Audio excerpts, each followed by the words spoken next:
Welcome to One-on-One. I'm Greg Bassey, your host from the Salisbury Independent newspaper, and we're continuing our interviews today with city council candidates. And from District 1, we've got Sarah Halcott. How are you, Sarah? I'm good, thank you. Now, you're new to the political scene. I am. Now, the other people in this race have run against each other before. They have, yes. And this is a new thing. It's certainly a tight district, District 1. Yes. Which is the west side in the North Camden area, sort of. Yeah. Over in the President's Streets there, around Yep. the hospital, that area, that district.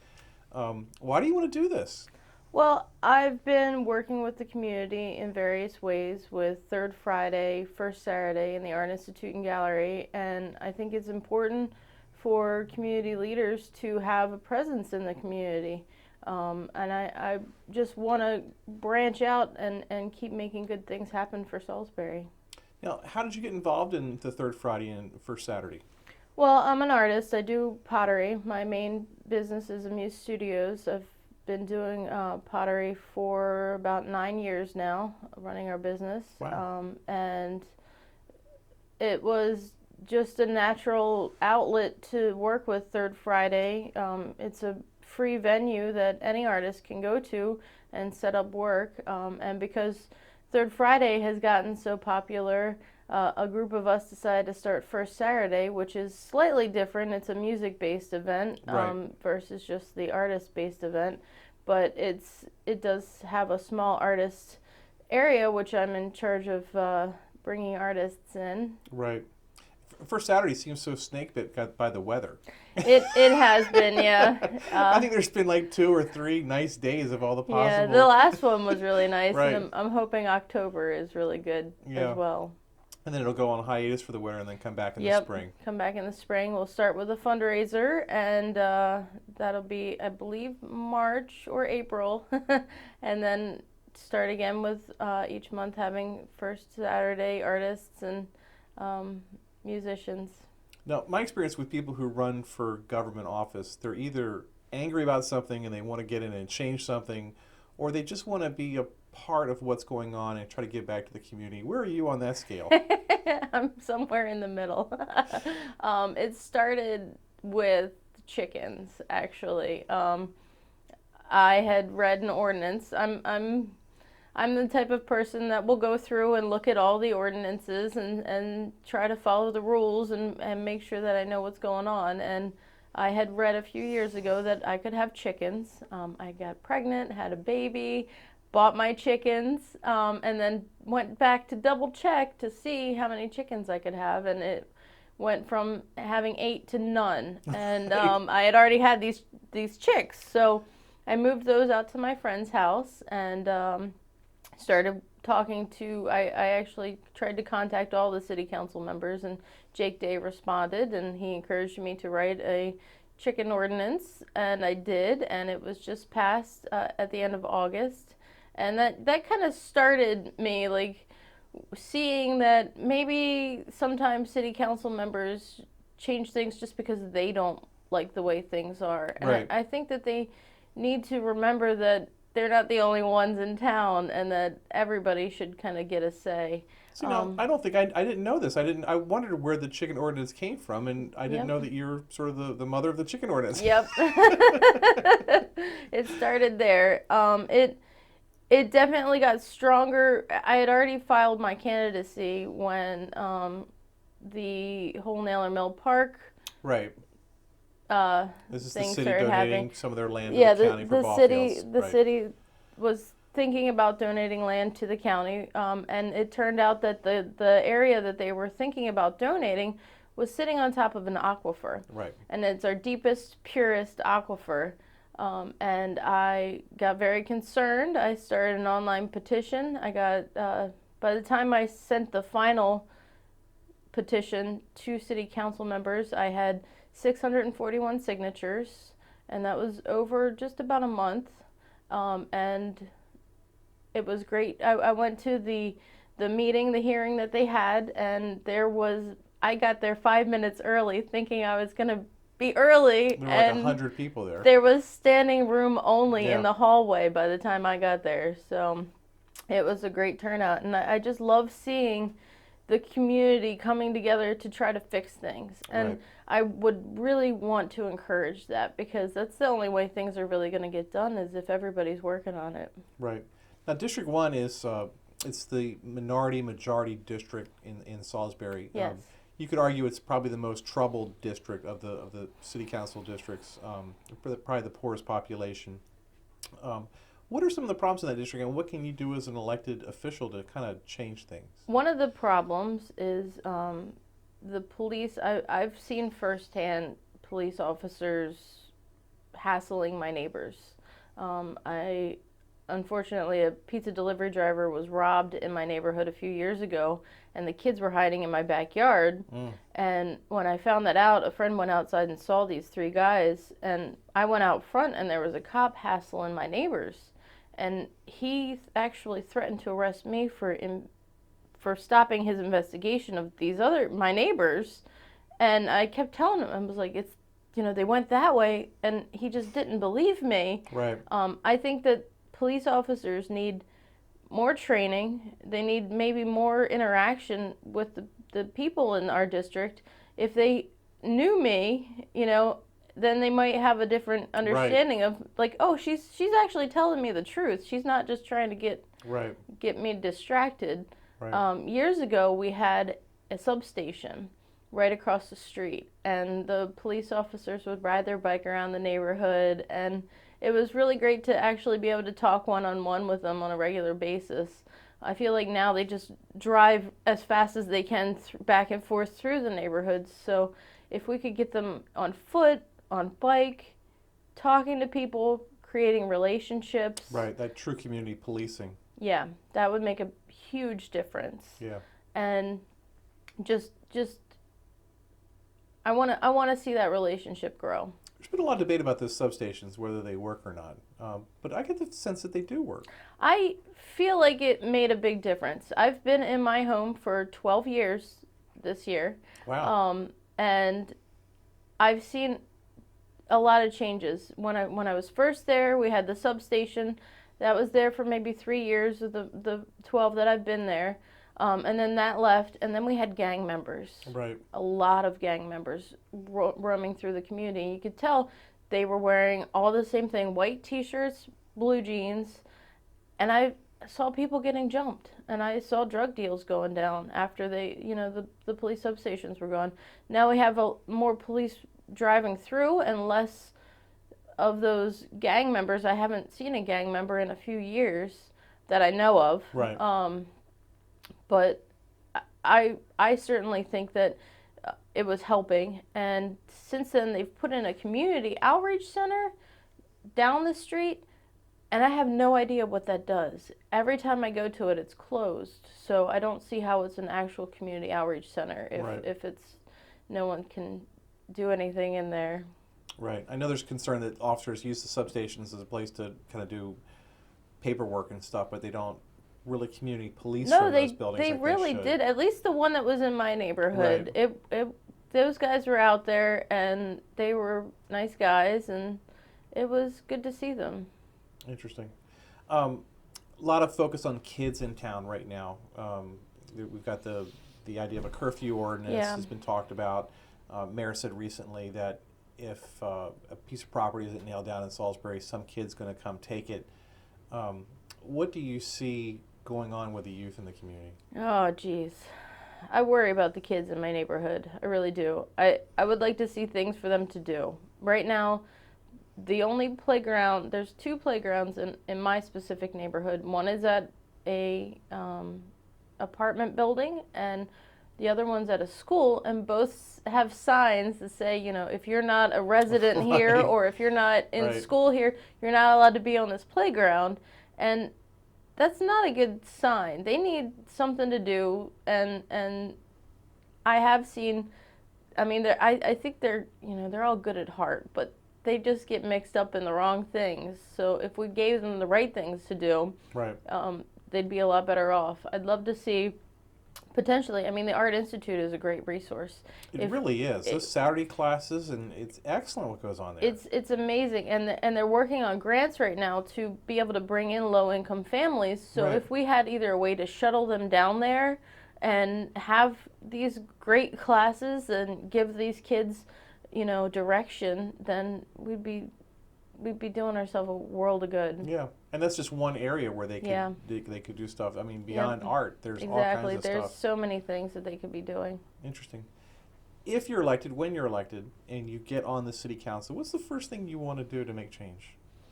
I I just want to look at everything and see what's going on behind the scenes before I do that. I can't really speak to what I would do first because I think there's already a lot of great things going on, and I don't want to say, I would change any of those. I would probably work on getting Naylor Mill to become a protected forest Right. so that we would never mistakenly destroy our aquifer and poison our water. That's something I would be looking at. And then I'd want to be working on getting police officers cameras. I think that for the community and for the officers, it's a good safety Right. Now, mechanism. they were getting body cameras, but then I kind of lost track of where that is in the process. They have, from what I understand, I've researched this just a little bit.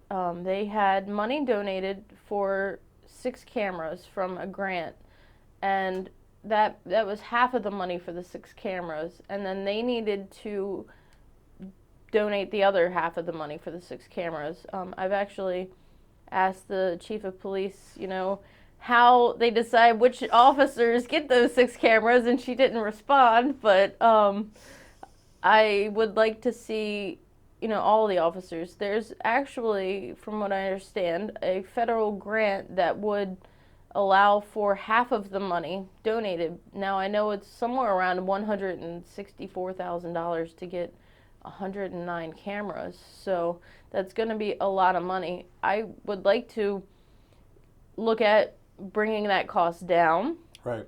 And I also know that the storage of the video from the cameras is Right. going to be a huge cost too. So even after that main cost, we're still going to have major costs in the storage Right. and processing of the video.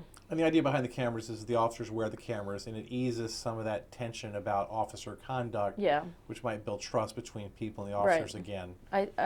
Yeah, Yeah. So that's the idea. that's the idea. Yeah. Is there a lot of tension between residents and cops? I think there is. In my neighborhood, I see it. Yeah, I'm the one that's always trying to talk to people, Right. being loud and opening my mouth. But I see a lot of people that aren't that way and that, are scared, and it's not right. Right. The police need to be there to protect us, and if people are afraid of them, then it's not, or if they think that they're there to hassle them, then we're not doing the right things. Right.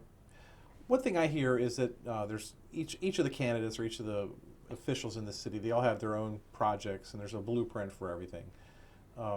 So there's a plan for downtown and a plan for Route 13, and the mayor is excited about holding landlords accountable and that kind of thing. Yeah. But there's a human element that's missing in terms of Yeah. what we can do for people. Do you have some lean toward that, or? Well, I think as a whole, that's what we need to be looking at. That's what my goal is to bring the community into it and, create more of a community. It's unfortunate that, I talk to some of my neighbors, but I doubt that many neighbors talk to each other. And if we could have community events where people could actually come out and talk to each other and know, that kid belongs to them, and, then people are going to feel safer, and kids are going to know, I can't goof off because they know Right. my mom, Right. and you know,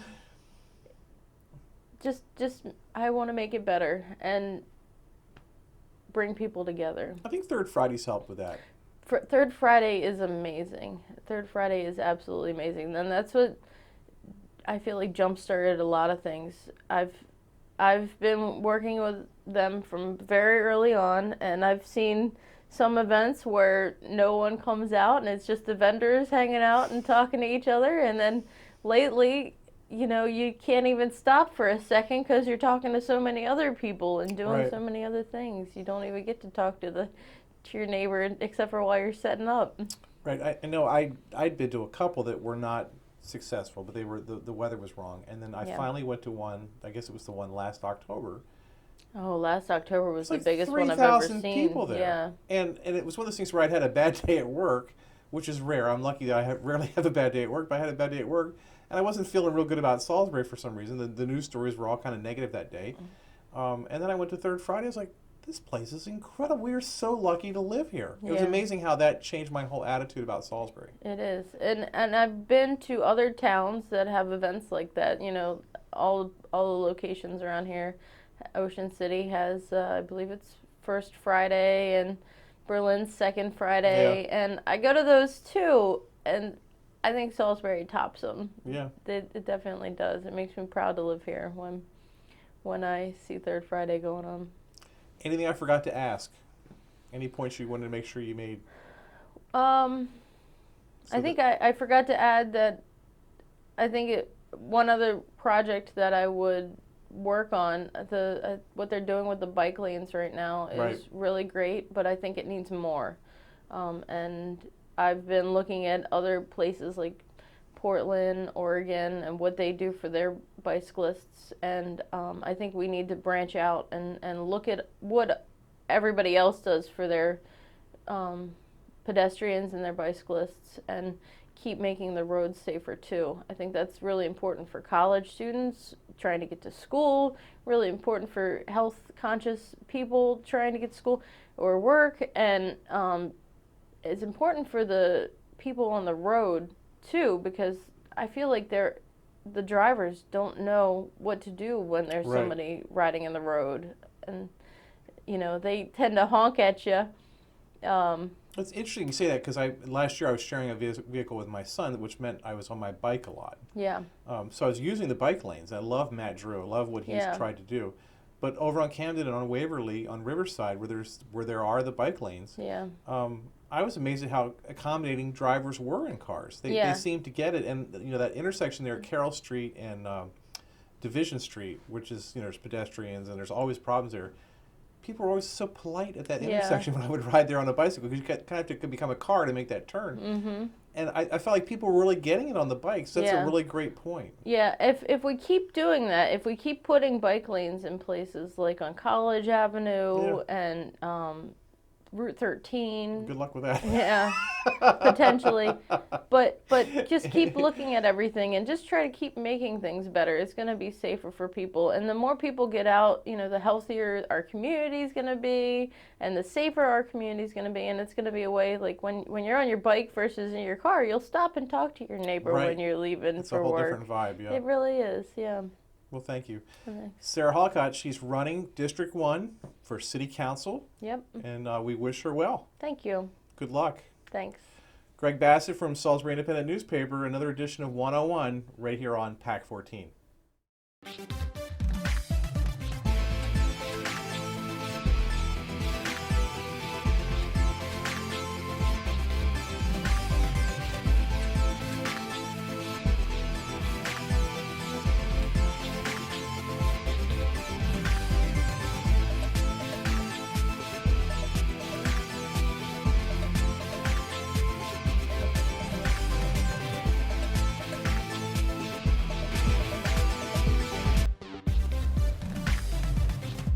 Welcome to 101. I'm Greg Bassett, your host from the Salisbury Independent Newspaper, and today we're continuing our series of City Council candidates, and we have one of the candidates, so I have to admit she's one of my favorites. I've known her a long time, Shanie Shields. Welcome, Shanie. Good morning. Good morning. Now, you have represented District 1 For almost 10 and a half years. so a decade of representation. Yes. You've seen it all on the city council. I've seen it all. I have worked with two mayors, Yes. different personalities on the council. Very different Very personalities. different personalities.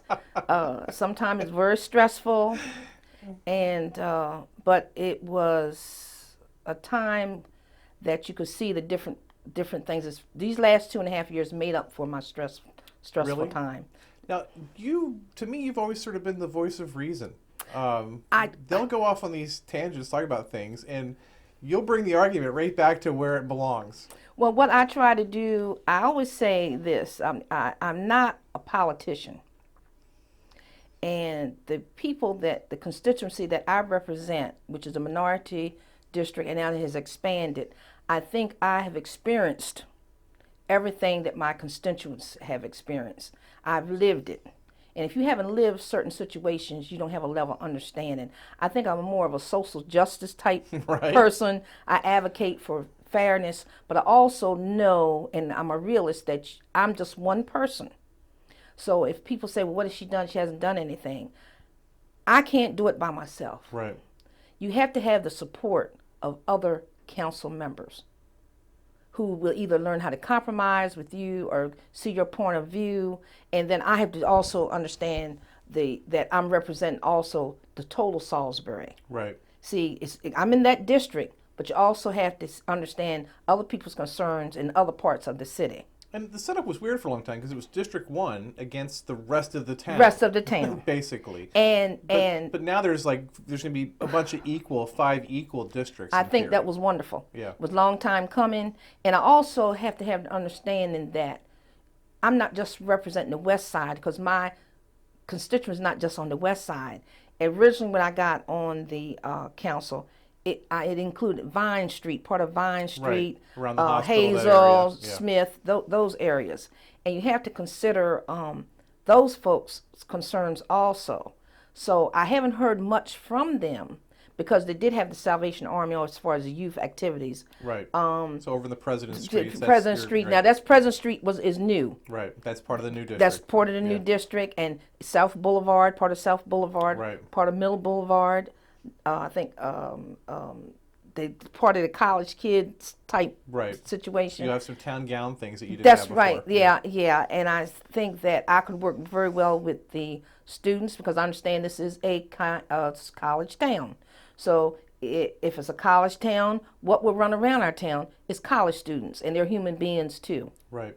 And I think that you treat people with honey, or the way you want to be treated, and you get more out of it. And that's how I try to operate in the council. I don't know everything.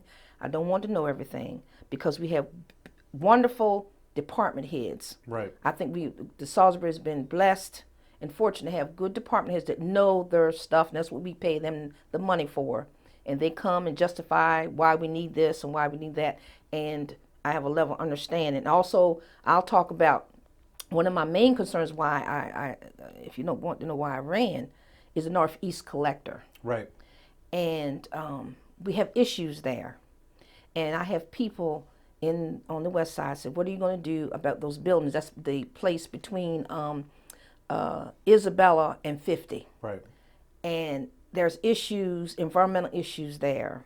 And we're trying to figure out what we're going to do. So I would like to see that if it's just the stuff be torn down, and also that would complement the city across the other by Brew River and Right. the bridge, the river walk. I like to see that just have open space, and we can't do nothing else with it. Right. But we're concerned about the disturbance of the soil, because it was oil tanks there. Right. And I have an understanding, but I just want to see it get done. But then again, a lot of projects when I originally came on the council is just getting done. Right. And it's not going to be an overnight thing. Some demands the public put on you, it's not just like a quick fix. It's one of the concerns is funding. So Germania Circle is going to be addressed. Right. We got Cody Cox that's being addressed.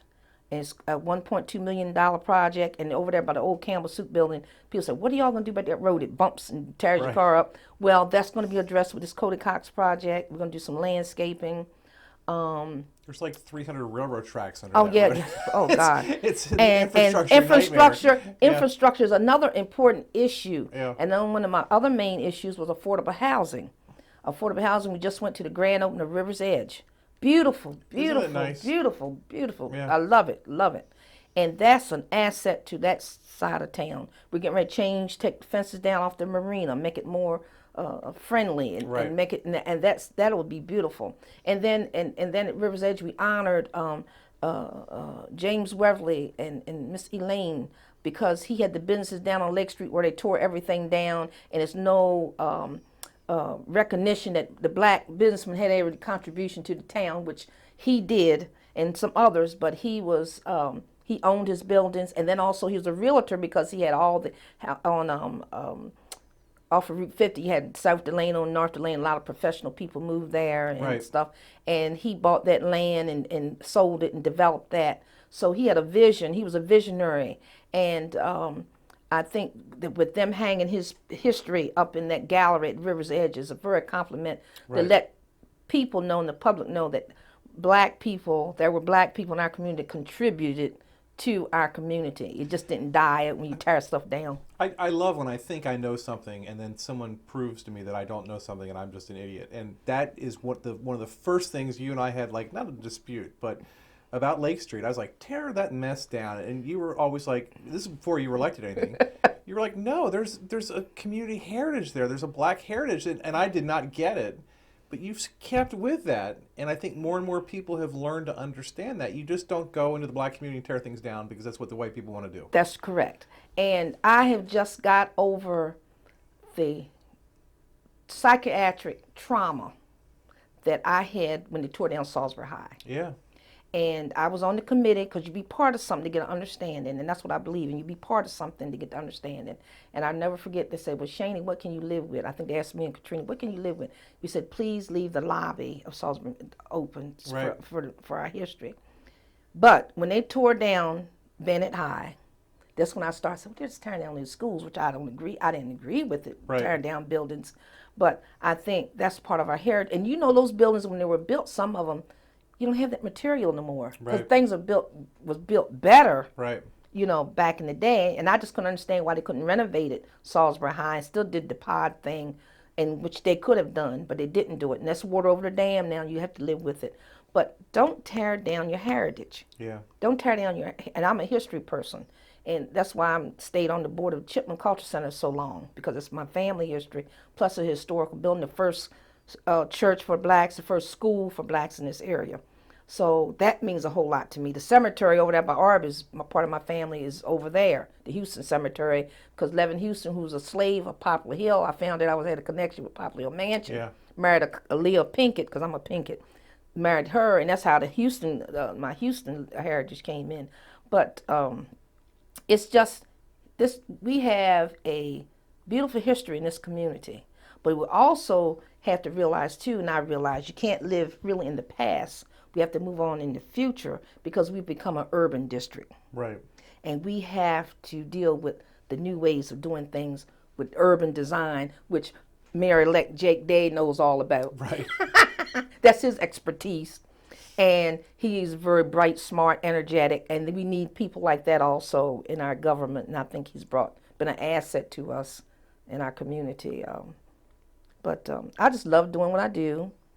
And like I said, I want to see that Northeast collector, and I want to continue on and just have an opportunity to continue on the camaraderie that we've had built up in the city council, Right. to move forward and be part of that moving forward in the renaissance, and the partnerships with the business community, and the partnerships we make with the property owners and things like that. Now, I know I have a problem with the battle between the renters, homeowners, and landlords. I don't think if you actually meet with these folks, sit down and talk to them, not just constantly feed them to death, constantly make them an enemy of our community. That whole gotcha thing. Yeah, and when you see there's 80,000, I think it was 80,000 when we went to our ESAM meeting, foreclosures in the state of Maryland.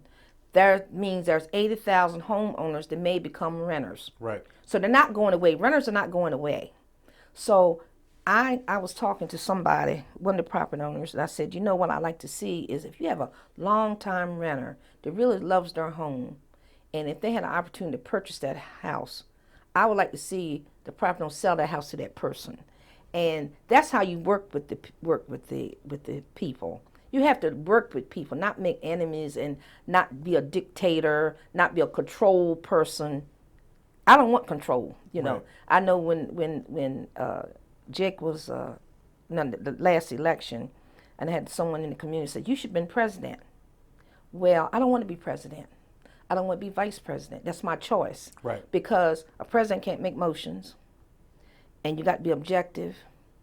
You got to have, you know, and I have a big mouth, and I'm not going to be, sometimes not going to be objective. I'm going to tell it like it is.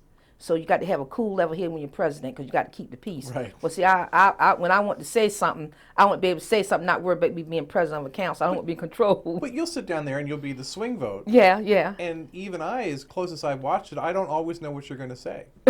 No. So I'm sure the others don't either. No. And I'm sure there were times the mayor, both mayors, thought, well, I got Shanie's vote, you know, whatever this is. That's true. It didn't happen. True. And you know, I'm gonna tell you this much. I never, Barry Tillman and I were acquaintances way before she became mayor, because she was a fundraiser for us for Chipman. We were renovating it originally. Right. And I never went to her office and talked to her and swayed. She never swayed me. Property owners never swayed me. I believe in what's fair. Like Sister Mary Elizabeth, the 42 issue. That was one of the issues I was against. I'm still against it. Because we have so much homelessness now. Right. And you're in a college town. But when they put that 42, it put it all across the city. Right. There's certain housings for certain people. There's people that might be single, can't afford to run a house, like rent, gas, electric. They need a type of housing. Right. There's people that are going to college, and I don't think you can legislate behavior. Right. If it's a problem in the college district, make a college district. Yeah.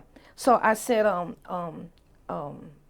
when I have to use this example, when these three guys, because it was in the paper, came and fought in Iraq or Afghanistan, one of those wars, and they went to SU, and they lived together, and they were unrelated, and they put them out. Yeah. That did something to, I don't even know the guys, I don't know them, but I thought it was so terrible. We have a 3-bedroom house, Right. and 3 men that fought for our country we put outdoors. I just did not like that. It was unfair, and whoever the mean-spirited person was that did that to them, they didn't really care about those young men. Yeah. And I just don't understand how they could do that. Lately, the kids in town have been a focus. Talk about the curfew. Yes. And it seemed like the curfew was heading somewhere, and then Well, Shanie went, wait a minute, let's talk about this some more, which is part of the process, which has been good. But where are you in all this with the problems with the kids in the community right now? I think part of the problem is parent responsibility. I think what happens, I see the problem is a holistic problem.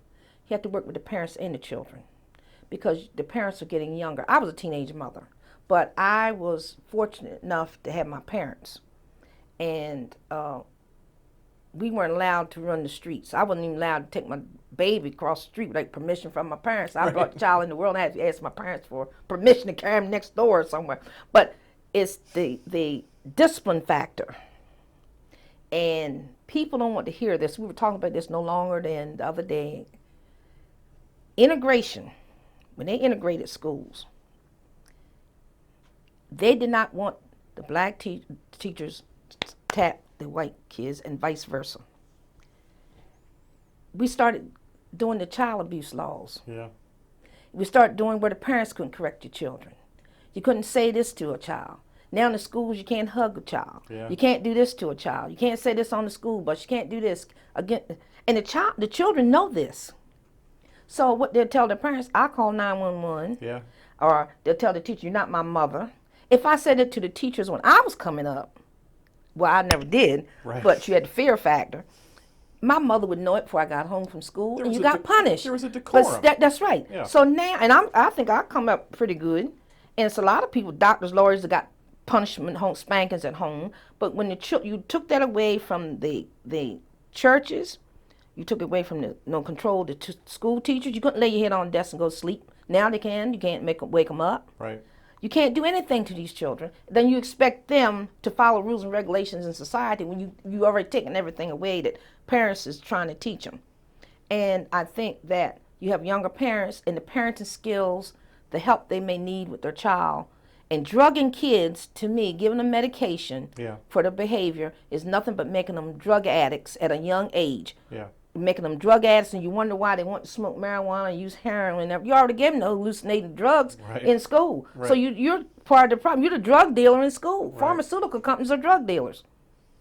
And that's how I feel. And as far as the curfew, I think we have to make sure, first of all, the expense of it. Police officers are not supposed to be babysitters. Right. We have to have a place for them to be held. A holding area. A holding area. Yeah. Is it violating the rights? ACLU sent us a letter saying that we may not be able to do it. But before we even sit down and say we're going to pass this legislation, you have to have all your ducks in a row. And we haven't gotten there yet. I'm not saying it would not come, but I don't think it's not going to be overnight. But we heard the community.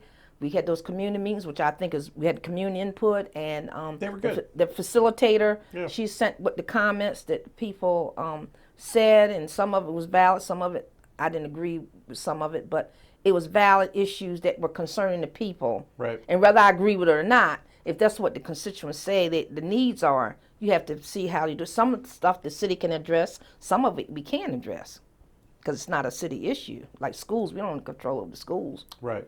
I wish we did, but we don't. Anything I forgot to ask today? Any points you want to make? No, I just want to see more young people get involved in the political process. I think Jake is, I have to use Jake as a perfect example.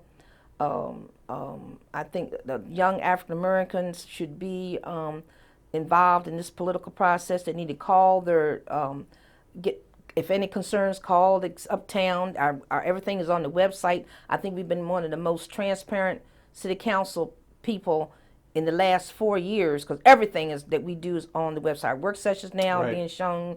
I think that the involvement of young people. I have my nephew as my campaign manager. He's 41, and I'm trying to other young African American males, because every black male is not in jail, and I don't care if you have been in jail. If you can vote and want to help me, so be it.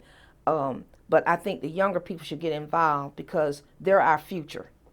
And you need to have an understanding of your local government, your business community, and that's basically what I want to do. I want to lead by example and have someone else be able to take my place down the road. Well, good luck going for another term here. Thank you. She's Shanie Shields. She's getting it done in the city of Salisbury. She's a candidate in District 1. Election coming up in November, and it's great to have Shanie. And I know I showed some bias today, but I've known Shanie for so long. Greg Bassett with another edition of 101 right here on PAC 14.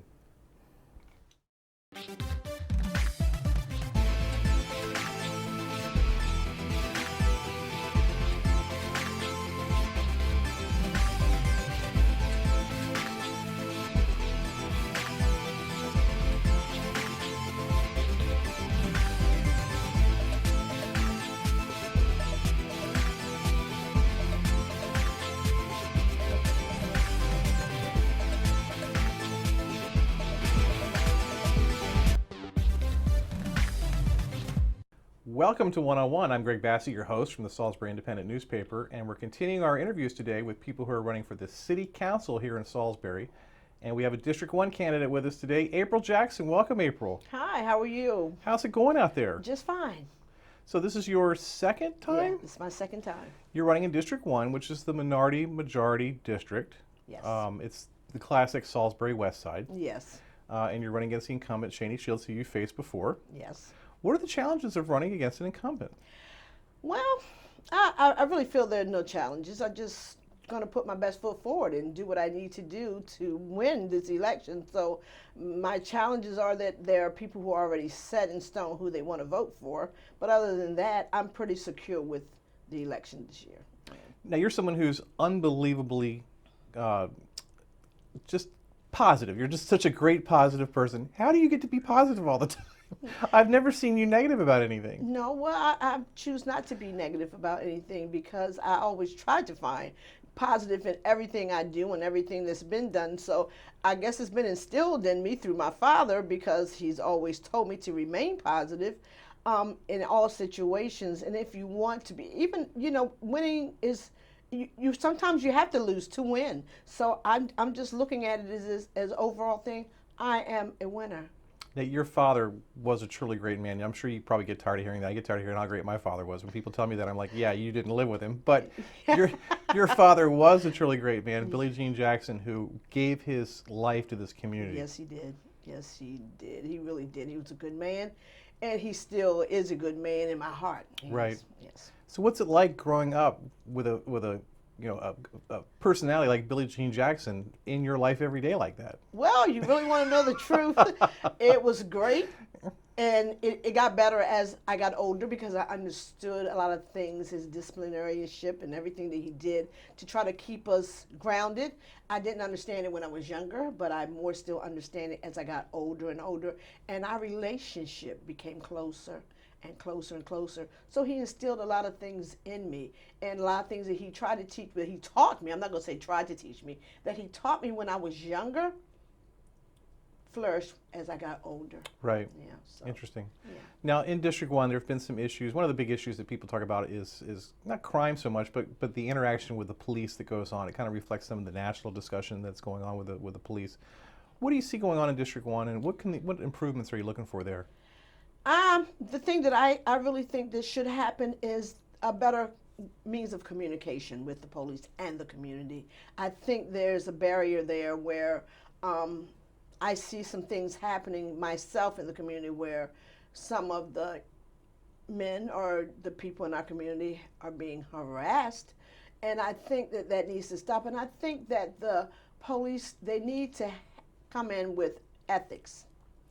And they need to be taught the ethics. They need to be taught how, because I understand that if you're black and you're a white man coming into a black community, sometimes you don't understand the African American community. You don't understand. But just because you don't understand it doesn't mean that everyone is a criminal and everyone does bad things. And sometimes doing bad things just does not mean committing crimes, but you need to know how to interact with one another. And that also goes for our community because I also see the negative things, the negative side of the African American towards the police, Right. because all police are not bad either. They are good police. So I feel as though that communication, I think that we should come together, all the entities in our communities, the law enforcement, the government, our churches, our organization, and even our businesses should come together and interact with one another to make this happen. Because I think it would be a great thing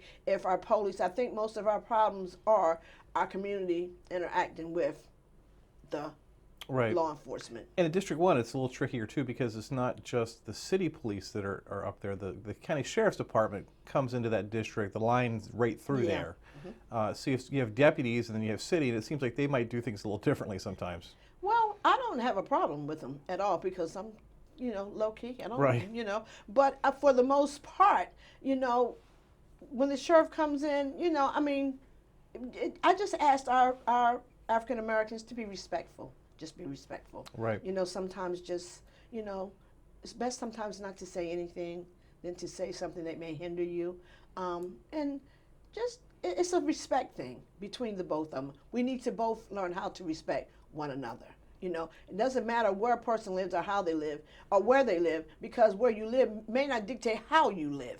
And that's what the police need to understand, because when they come in our community, they think we're all poverty stricken, we're all, I'm going to say that we're not intelligent, we do not know our laws, we don't know our rights and things of that sort. And that's not true. All of us do. Some of us do know our rights, some of us do know the laws. And some of our laws and rights have been violated in certain situations. But like I said, for the most part, we as an African American community and as a minority community, we need to learn our rights and we need to know the laws in the community. And we need to interact better with law enforcement. Now, as I said before, law enforcement has to, because you are there to serve and protect.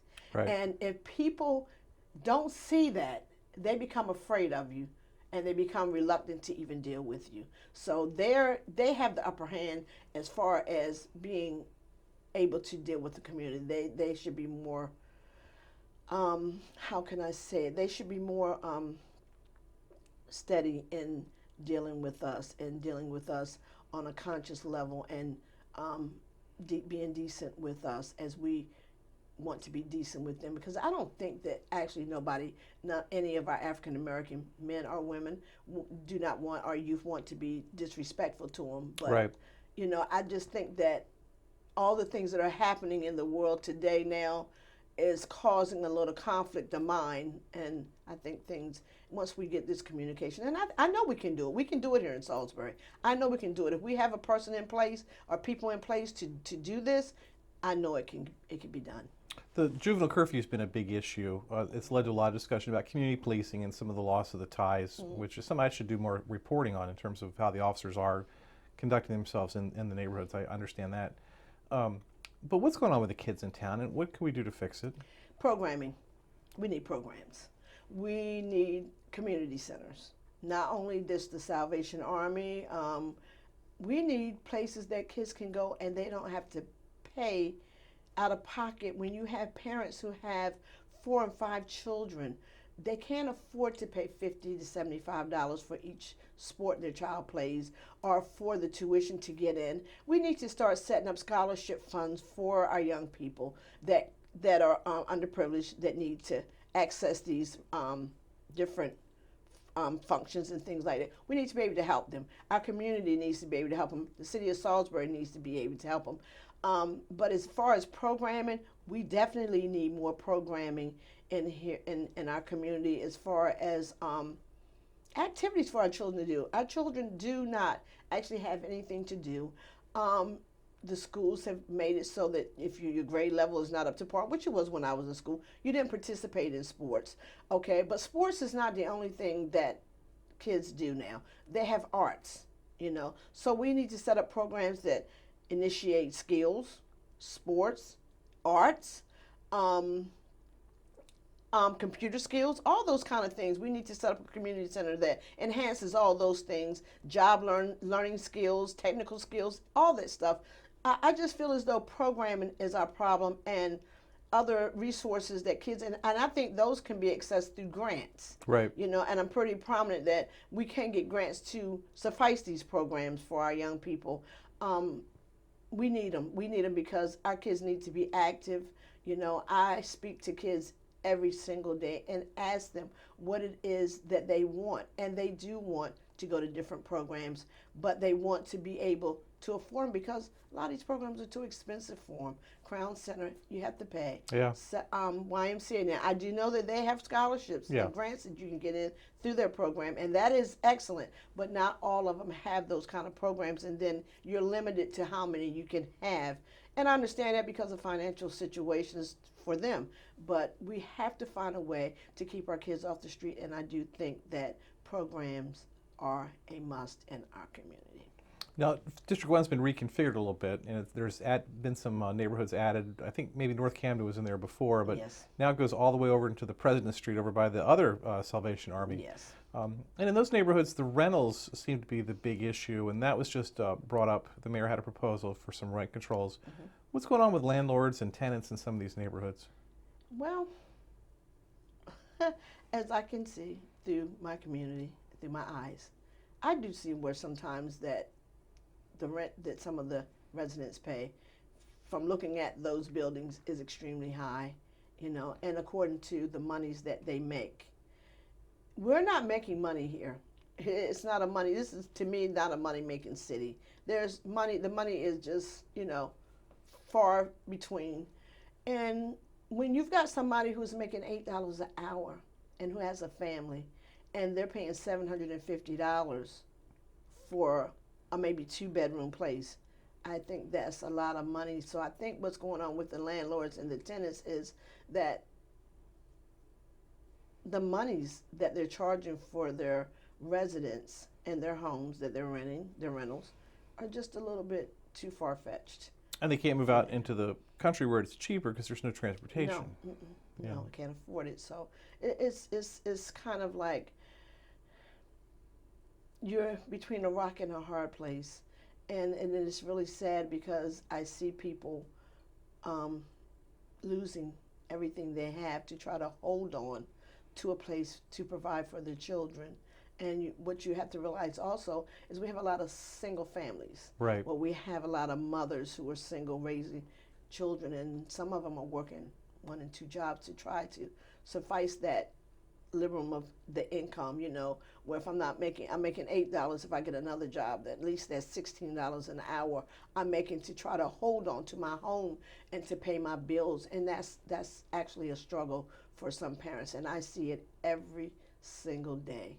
And then I see sometimes where some of them aren't working, but for the most part, there are a lot of them working, but they're just not meeting the needs. And the landlords sometimes, I know they need to make money Right. off their property, but I think we could be a little bit more considerate about our rent.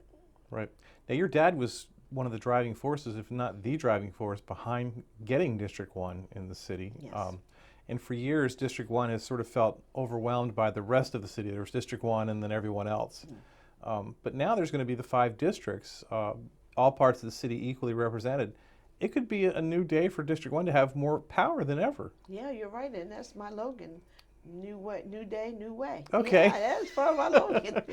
My slogan. But you know, my father, he did do that, and I was very proud of him when he did it. And people thought, what was he doing causing trouble trying to do this? Yeah, and that's what they thought Yeah, too. everything's fine. We don't But need this. we needed a predominantly minority district because it seems that we could never get, you know, an African American or a minority in office. Right. With the 5 districts, I'm still kind of shaky. But we'll see after this election. We will Right. see. We'll definitely see how it transposes itself.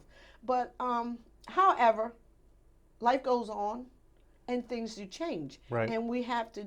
And that's what Salisbury has to do. We have to change with the times. We can't stay stagnant. We have to continue to change. Right. So that is one of the changes. And you know, if this is a change that I have to deal with, then this is a change that I have to deal with, and the community and the city of Salisbury has to deal with. And if it's a change for the good, then I'm all for it. I'm all for it. This is a pure politics observation, but there's 3 people running in this district. This district is sort of infamous for having low turnout. You've won some close elections with just a handful of votes, or almost won with just a handful of votes. What's turnout going to be like this time, and how important is that going to be for this election? Well, the turnout this time, I'm hoping that is a whole lot better than it was before, because I am canvassing and I'm speaking with people about how important voting is. Voting, not voting is not having a voice. If you want something, then you need to register, not only register to vote, but exercise that right to vote. Right. I'm not saying vote for me, I'm just saying vote, because the need is, if you can say that you want something, all you want, but are you fighting for that right to have that? And fighting for that right means voting. You could put a bill up and say, hey, here, this bill is, we're going to pass this bill. And you can complain about it all you want to, but to make it right is to vote. You know, if you don't want that bill, then vote to not pass that bill. Right. And that's how a lot of things are getting into place, where we are reluctant to exercise our right to Right. vote. And it's imperative that we exercise that right. People get into place, laws get into place that shouldn't be into place, or you don't think they're beneficial to you. But why? Because you don't vote. So let's say you get elected in November and you get on the council. What's the first thing you're going to tell your colleagues that your district needs, that you need their help on? Crime and poverty. So economical development is one of the things that I'll be facing, and revitalization in that area. And I really think that we could truly do that, as I said before, with a combination of entities in our community. I always say, if you work together and do something, you take more pride in it because it becomes an investment to you. So you're less prone to let somebody come in and destroy what you have, and you will take care of it. So, my thing is that I want to work on economical development so we can get jobs, get better paying jobs, so we can get this poverty that we have from per the 2010 census. We have 31%. We're at 31% poverty level. And that's terrible to me for Salisbury. And it shouldn't be that way. And of all blacks, I think it's like 42% of African American that are at the poverty level. And that's terrible for Salisbury. Salisbury should be doing a lot better than they're doing. And I'm going to push forward to bring Salisbury to a better standing. I want to live in a city that's prosperous, thriving, and making everyone happy and whole. And that's what I want to do. It's not about just my district, it's about the whole entire city of Salisbury. Because what affects one part of Salisbury affects all of Salisbury. When I'm over in the West Side, I'm very inspired at the churches. Some of the most amazing church congregations that I've ever seen over there. All right. It's just Yeah. how does that happen? Why is that part of the town so church driven? Well, now you really want to know. Well, people are captivated by God, by Christ, and I think, and I know for myself that God is my everything. So that's who my focus is on. That's who gets me through my day. That's who gets me through my week. So people tend to gravitate to Christianity, religion, and church because for the need. The need of knowing that God is just what we say is. And he's a keeper. And he said he'll never leave you nor forsake you. So that's what they stand on. And that's what I stand on. So that's why I stay so positive. What do you tell young people about being involved in the community? How do you inspire them to do that? Okay, well, I am commissioner for Wycomico County Parks and Recreation. So what I do during the summers and all through the years, I get them to volunteer. I get them to help do certain things. I take them to church with me to give them a positive impact. It's inspirational, yeah, yes. To give them a positive impact about things. I take them on trips. I take them shopping. I do a lot of things because I teach them how to do certain things. I won't get into detail all the certain things that I teach them, but they're all good things, mind you. But I love youth. I love them, and I always talk to them. I had a young man who was got in trouble for stealing a bicycle. And he said, I didn't steal the bicycle, but I was with them. And I said, but could be charged with accessory. Yeah. And I want you to be, you're a very good young man, very smart. You're not dumb at all. And what you need to do is be your own leader and stop letting other people lead you. And he was very sincere. He said, thank you, Miss April. I haven't had anybody tell me anything like that. So I try to be a role model. I try to live the life that I want them to live. I let my light shine. I try not to let them see me do anything negative at all, because when they see you do something negative, believe me, they're going to tell you. And they're going to let you know that, okay, Ms. April, I saw you do such and such a thing, and you tell us not to do that, but you just did it. So, like I said, then they do. And children and young people are very, very honest about everything. So just like I said, I try to be a light. I take them different places. I do different things with them. At Wesley Temple, I was the praise dancer directress. I was the choir directress. I just invested my time in kids that I love. And I love them, and they still know I love them. One of my young men has gone to the military, and he keeps in touch with me, and he lets me know I was an inspiration to him. And that makes me feel good to know that I inspired somebody else and that I can continue to inspire other people. And I just love youth. Anything that I can do to help them, they will tell you, Miss April will go 100% of the way for them. I will. That's great. I will. We've been talking with April Jackson today. She's a candidate for City Council, District 1, City of Salisbury. April, thanks for being here. Thank you for having me. Another interview with a City Council candidate right here on One-on-One. Greg Bassett from Salisbury Independent Newspaper. Thanks for watching One-on-One on PAC 14.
First Shore Federal is proud to support PAC 14 and one-on-one. We'd encourage every business to support PAC 14 and pick a program and support it, and let's make a difference.